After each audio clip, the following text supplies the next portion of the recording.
Oh, did they already start?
Good morning, everyone. Welcome into the Week 5 CAA Football Weekly Media Session.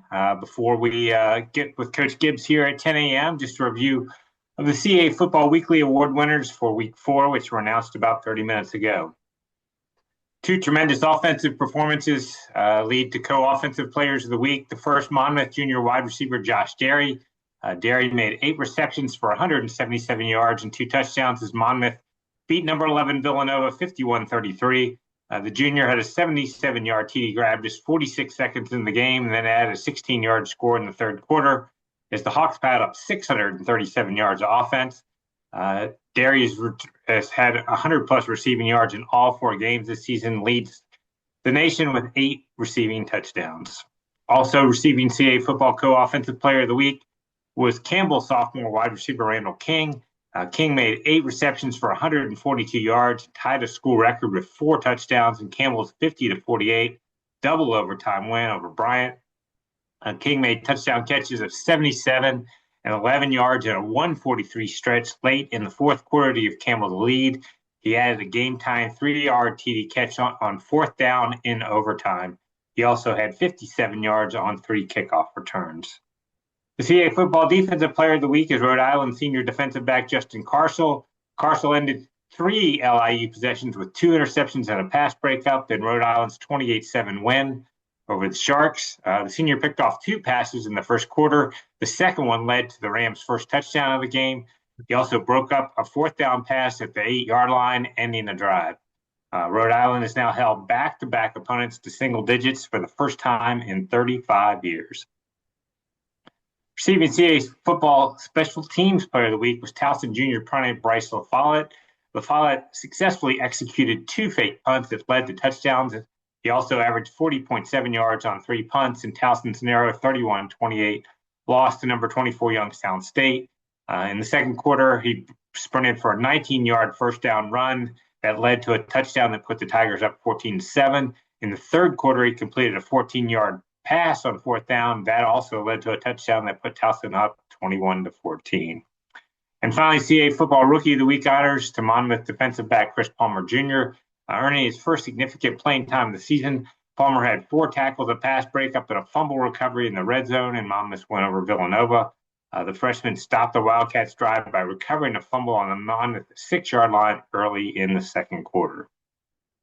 So those are CAA Football Weekly Award winners for Week 4 of the season. Before we get started with Week 5 and with Coach Gibbs, just a reminder to media members who are on the line, if you have questions for any of the coaches this morning, just use the chat feature or the raise your hand icon. We'll work those questions in as soon as we can.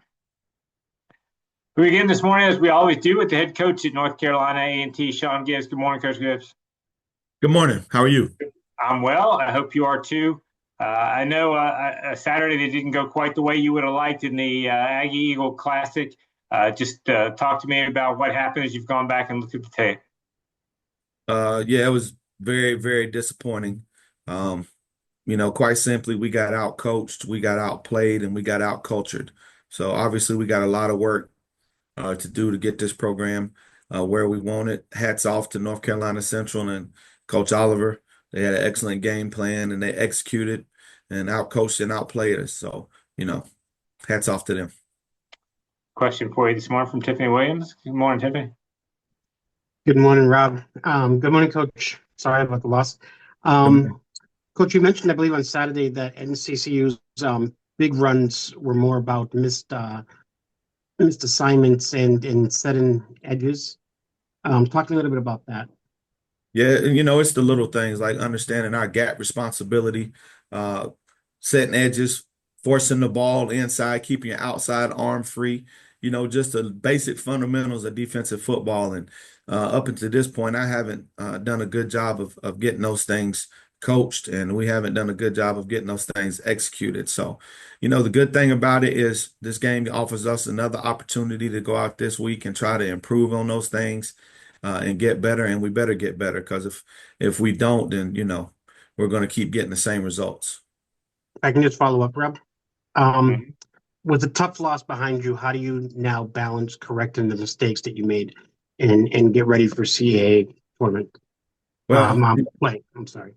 yeah, well, we got to keep things in perspective. It was a tough loss, but we got to flush it. We can't allow North Carolina Central to beat us twice. So we have to refocus and worry about a good, well-coached main team that we got to play this week. And it wasn't a conference game, and this is a conference game, and we got to try to get better and become competitive in the CAA, which we understand is one of the best conferences in the country. So it doesn't get any easier. Every week we're going to play a good football team, and this week is no exception. Coach, we've talked often on these calls about your quarterback situation and Kevin White, who has seen quite a bit of time over the last couple of years. I know suffered a pretty serious injury that he bounced back from and was in your lineup. And for a guy who hasn't played in a year, played pretty well, 10 for 16, 232 yards and a touchdown. Before we get into how he played, just talk about what he's gone through to get back on the field. Well, I'm so proud of Kevin um, and the perseverance that he's shown. It was a really bad break, the day before the spring game. And for him to recover, he had surgery and, had to go through a long, extensive rehab process. But he stayed true, trusted the process, kept pounding the stone, as we say. And now when he got cleared, we were able to call on him, and he was a little rusty. But if 10 to 16 for 230 yards is rust, I can't wait to see what he's capable of doing once he gets back in the swing of things. We've seen him over the years. He certainly has the ability to make plays with his legs. But the thing that stood out was the big plays in the pass game. I think he had three completions of over 50 yards. How does that change your offense, being able to get some of those big plays? Yeah, especially with him because Kevin is one of the fastest quarterbacks in the country. He's not back to 100% of his speed, but him at 80% of speed is still faster than the majority of the quarterbacks in this country. So we just got to teach him to make sure he's protecting himself so we don't take that out of his game. And it's just encouraging to see the progress that he's made in the passing game. And, we still got a lot of work to do there. I feel like when we play on time and in rhythm, we can be a pretty good offense. We got good receivers and we got a number of good quarterbacks. It's just about getting them back and getting them healthy. But I'm just encouraged with the heart that kid showed. A lot of kids wouldn't have went out there, but he put it on the line for our team. So I'm forever indebted to him for that. You got behind in the game, a couple of safeties early. You're down 17-0 first quarter, 24-0 early in the second quarter. Then your guys battled back. You got a couple of touchdowns to pull it within 17 at the half. How much did the mistakes early in digging that kind of hole change what you were planning to do offensively? I know you didn't have the running yards you normally have. Right. Yeah. Well, we got stoned trying to run the football, just being honest with you. So we had to try to open it up a little more and rely more on our passing game. And I'm not afraid to do that because I think we got capable receivers and capable quarterback. And we did a decent job in pass pro. And of course, being down changed our philosophy and kind of forced us to throw the ball a little bit more. But mistakes, that's been our Achilles heel the entire year. And I'm sure every coach in America that's losing football games will tell you the same thing. More games are lost than are won. So we keep beating ourselves and making crucial mistakes. A snap over the head, something that we haven't had a problem with all year. and it was a bad time for that to happen. So I'm encouraged that if we can just stop beating ourselves, cut down on our mental mistakes, take North Carolina A&T off the schedule, that we'll have a chance in every game, and that's all you can ask for. Defensively, I know you talked about it a little bit with Tiffany. Gave up over 700 yards. I know it's a powerful offense, but I know the conversations we had, that's not a number you ever want to see again. How do you guys have been pretty solid on that side of the ball? How do you kind of clean that up and get ready for this week? Well, we got to know that that's not who we are. I mean, they are a good offense, 765 yards. I mean, they're not the Dallas Cowboys. So we shouldn't be giving that up to anybody. So we just got to take pride in doing the little things, make sure that we're playing team football, make sure that we're playing with the type of effort that we're used to. And if we do that, then we can get things turned around. And of course, like everybody else, we got to try to get some guys back on the field and keep some guys healthy. So I'm disappointed, but I'm not discouraged. We got a lot of meat left on the bone, and we just got to keep grinding. One of the guys that did have a good night, Jonathan Kimbrough Campbell, 15 tackles, an awful lot, forced a fumble. And then we talked a little bit about Tim Alderman last week. He comes up with a couple of sacks and then has a late fumble return for a touchdown. Just talk about those guys' performances. Yeah, I mean, Tim's been steady all year. He's a good player, been a good player for a long time. And Jonathan, he stepped up. He had a big hit. Uh, And I think that kind of ignited him and let him know that, man, I'm capable of doing this. So we just got to get everybody playing with that type of confidence, and playing together and communicating and getting on the same page. We can play team defense, and everybody understands their responsibility and doesn't try to do too much and plays within the system, then we can be a whole lot better than we've shown thus far. But I'm extremely proud of both of those guys. I thought those were two guys that play with the type of effort that we need. And if we can get everybody playing with that type of effort, then we'll be okay. But if it's going to be two or three or four or five guys and the rest are not playing with that type of effort, then we're going to struggle. So, that's my job as a coach, to get everybody playing with the type of effort and focus and detail that's required to be good. Let's look ahead a little bit. Your team makes the trip to Maine this weekend. You're 1-0 in the league, and as you said, get back into conference play. You've started to prepare for Maine. What are some of the challenges they present? Well, they're a well-coached team. I think they're athletic. From a talent personnel standpoint, they're similar to North Carolina Central. Their record doesn't show it, but they played a really tough schedule thus far. And they've done some good things and been in some ball games. So we're going to have our hands full, and we're going to prepare properly this week and go up there and give it our best shot against Maine.